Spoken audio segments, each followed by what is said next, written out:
Driver సేవలు. ఈ కార్యక్రమంలో ఆ రోజు చెప్పాం.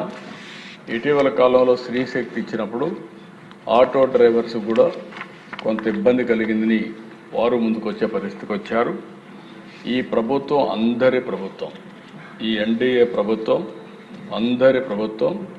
అన్ని ప్రాంతాలు అందరూ ప్రజలు కూడా సుఖ సంతోషాలతో ఉండాలనే ఏకైక లక్ష్యంతో పనిచేస్తున్నాం. అందుకే అధ్యక్ష ఈరోజు రేపు 4వ తారీఖు అక్టోబర్ 1వ తారీఖున పేదల సేవలో కార్యక్రమం ఉంది. అక్టోబర్ 2 ఉంది కాబట్టి స్కీమ్ లాంచ్ని 4 అక్టోబర్ 4 గంటలకు చేస్తున్నామని చెప్పి కూడా నేను మీకు తెలియజేస్తున్నా. స్కీమ్ యొక్క డీటెయిల్స్ మీరు చూస్తే 15,000 రూపాయలు ప్రతి సంవత్సరం ఆటో డ్రైవర్కి ఇస్తాం. ఎవరైతే auto drivers, maxi cabs, motor cabs drivers ఉంటారో వారందరికీ కార్యక్రమం వర్తింపజేస్తాం. ఇంకొక పక్కన టోటల్గా 3,23,375 మంది అప్లికేషన్స్ పెట్టారు.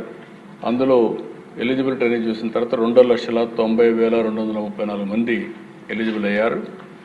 అయితే ఈరోజు ఎవ్వరికి కూడా ఈ రాష్ట్రంలో జెన్యూన్గా ఆటో డ్రైవర్గా ఉండే వ్యక్తి ఎవ్వరూ నష్టపోకుండా 100% అందరికి ఇచ్చే బాధ్యత ఈ ప్రభుత్వాన్ని అని చెప్పి మరొకసారి విజ్ఞప్తి చేస్తున్నాను. ఇంకొక పక్కన ఎవరైనా సరే దీంట్లో లేకపోతే ఇమ్మీడియట్గా గ్రీవెన్సల్కి ఇస్తాం. మీరు చెప్పండి, 100% స్టాచ్యురేషన్ ఇచ్చే బాధ్యత మాది. ఇంకొక పక్కన అధ్యక్ష ఎవరైనా పెండింగ్ చలాన్స్ కానీ ఫిట్నెస్ సర్టిఫికెట్స్ కానీ ఇబ్బంది ఉంటే అవి మీరు క్లియర్ చేసుకోండి. క్లియర్ చేసుకుని నెక్స్ట్ మినిట్లో మీకు ఆటో డ్రైవర్ సేవలో ఈ 15,000 రూపాయలు వస్తుందని చెప్పి కూడా మీ అందరికీ హామీ ఇస్తున్నాను.